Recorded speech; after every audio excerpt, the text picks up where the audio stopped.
আমার সুপ্রিয় মাধ্যমিক ছাত্রছাত্রী বন্ধুরা, তোমাদের জন্য 5 নম্বরে দুটি মারাত্মক ভূগোল উত্তর ছাড়ছি। কেউ যদি সম্পূর্ণ উত্তর কিনতে চাও বোর্ডের জন্য বা সেকেন্ড টার্মিনাল, তাহলে ওই হোয়াটসঅ্যাপ নম্বর যোগাযোগ করলে হবে।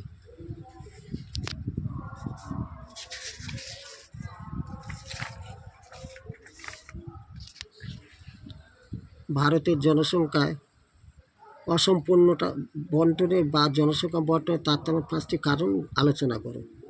ভারত বিশাল ভূখণ্ড জুড়ে জনসংখ্যা বন্টন সমান নয়।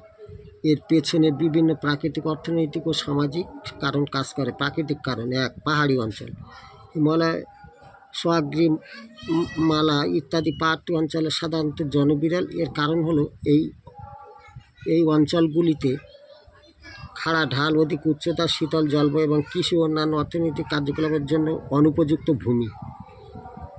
2. সমতল ভূমি, গঙ্গা ব্রহ্মপুত্রের সমভূমি, দক্ষিণ ভারতের উপকূলের সমভূমি ইত্যাদি অঞ্চলে উর্বর পলিমাটি। সমতল ভূমি এবং উন্নত যোগাযোগ ব্যবস্থার কারণে ঘনবসতিপূর্ণ। এখানে কৃষি, শিল্প, ব্যবসা বাণিজ্য সহজতর। নাম্বার 3. জলবায়ু। ক. হিমালয়ের উচ্চ পার্বত্য অঞ্চলে অসহনীয় শীতের কারণে জনবসতি খুব কম। খ. গঙ্গা ব্রহ্মপুত্রের সমভূমি অঞ্চলে উষ্ণ আর্দ্র মৌসুমী জলবায়ু কৃষি ও অন্যান্য অর্থনৈতিক কার্যকলাপের জন্য উপযোগী, ফলে এই অঞ্চল ঘনবসতিপূর্ণ।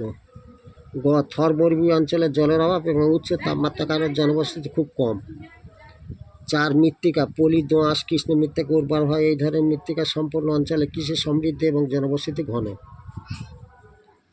জলের প্রাপ্যতা, নদী, পুকুর ইত্যাদি জলের উৎসের আশেপাশে জনবসতি ঘন। কারণ পানি কৃষি, শিল্প এবং দৈনন্দিন জীবনের জন্য অত্যন্ত প্রয়োজনীয়। 6. বনভূমি, ঘন বনভূমি অঞ্চল সাধারণত জনবিরল, আর এই অঞ্চলের যোগাযোগের ব্যবস্থা দুর্বল এবং কৃষি ও অন্যান্য অর্থনৈতিক কার্যকলাপের জন্য অনুপযোগী।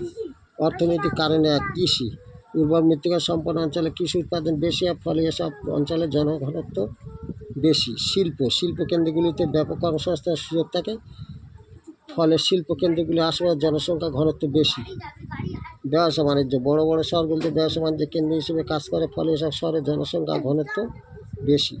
পরিবহন, ভালো পরিবহন ব্যবস্থা থাকলে মানুষ সহজে এক জায়গা থেকে অন্য জায়গায় যাতায়াত করতে পারে, ফলে পরিবহন ব্যবস্থা উন্নত অঞ্চলে জনসংখ্যা ঘনত্ব বেশি। খনিজ দ্রব্য, এখানে মিস্টেক আছে, বর্গের যে পড়েনি। খনিজ সম্পদ সমৃদ্ধ অঞ্চলে খনিজ উত্তোলন ও প্রক্রিয়াকরণের কাজে ব্যাপক কর্মসংস্থানের সুযোগ থাকে, ফলে এসব অঞ্চলে জনসংখ্যা ঘনত্ব বেশি।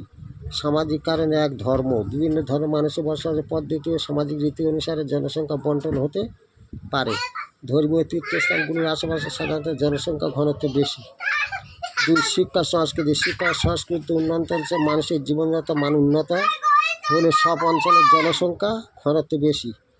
ভারতের জনসংখ্যা বন্টনের পেছনে প্রাকৃতিক, অর্থনৈতিক ও সামাজিক এই 3টি কারণে গুরুত্বপূর্ণ ভূমিকা পালন করে। এই কারণগুলি পরস্পরের উপর প্রভাব ফেলে এবং জনসংখ্যা বন্টনের প্যাটার্নকে প্রভাবিত করে।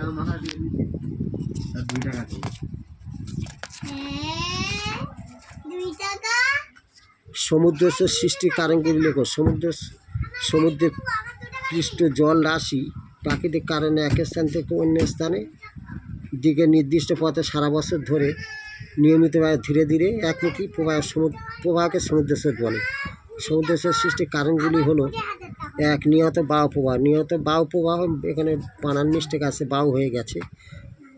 সমুদ্রস্রোত সৃষ্টির প্রধান কারণ নিয়ত বায়ু সমুদ্রের জল রাশিকে তার নিজের প্রবাহের দিকে প্রবাহিত করে সমুদ্রস্রোত সৃষ্টি করে, যেমন পশ্চিমা বায়ু, উত্তর প্রশান্ত মহাসাগরের স্রোত এবং মেরু ও সুমেরু স্রোত সৃষ্টি করেছে। 2. পৃথিবীর আবর্তন গতি, কোরিওলিস বল। পৃথিবীর আবর্তন গতির জন্য দিক বিক্ষেপণের ফলে যে বলের সৃষ্টি হয় তাকে কোরিওলিস বল বলে। এই কোরিওলিস বলের প্রবাহ সমুদ্রস্রোত নিরক্ষীয় অঞ্চল থেকে মেরু অঞ্চলের দিকে সরাসরি উত্তর দক্ষিণে প্রবাহিত না হয়, ফেডারেল সূত্র ধরে উত্তর গোলার্ধের ডান দিকে ও দক্ষিণ গোলার্ধের বাম দিকে বেঁকে প্রবাহিত হয়। সমুদ্র জলের লবণতা ও ঘনত্বের তারতম্য: সমুদ্র জলের লবণতা বৃদ্ধি পেলে জলের ঘনত্ব বৃদ্ধি পায়। বেশি লবণাক্ত ও বেশি ভারী জল অন্তঃস্রোতরূপে কম লবণাক্ত জলের দিকে প্রবাহিত হয়, যেমন নিরক্ষীয় অঞ্চলে কম লবণাক্ত জল স্রোতের আকারে মেরু অঞ্চলের দিকে প্রবাহিত হয়।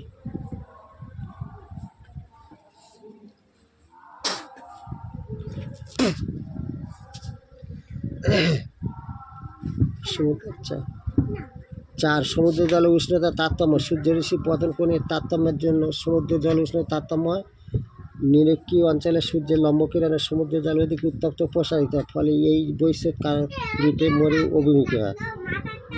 জলের এই শূন্যতা পূরণের জন্য মেরু অঞ্চলে শীতল ও ভারী জল নিরক্ষীয় ক্রান্তীয় অঞ্চলের দিকে প্রবাহিত হয়।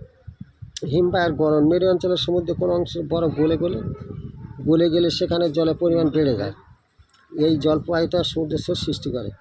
উপকূলের আকৃতি। সমুদ্রের স্রোতের দিক পরিবর্তন ঘটিয়ে ভিন্ন স্রোতের সৃষ্টি করতে সাহায্য করে উপকূলের আকৃতি। দক্ষিণ নিরক্ষীয় স্রোত ব্রাজিল অন্তরীপে বাধা পেয়ে দুটি ভাগে বিভক্ত হয়ে দুটি ভিন্ন সমুদ্র স্রোত সৃষ্টি করে। Thank you for watching.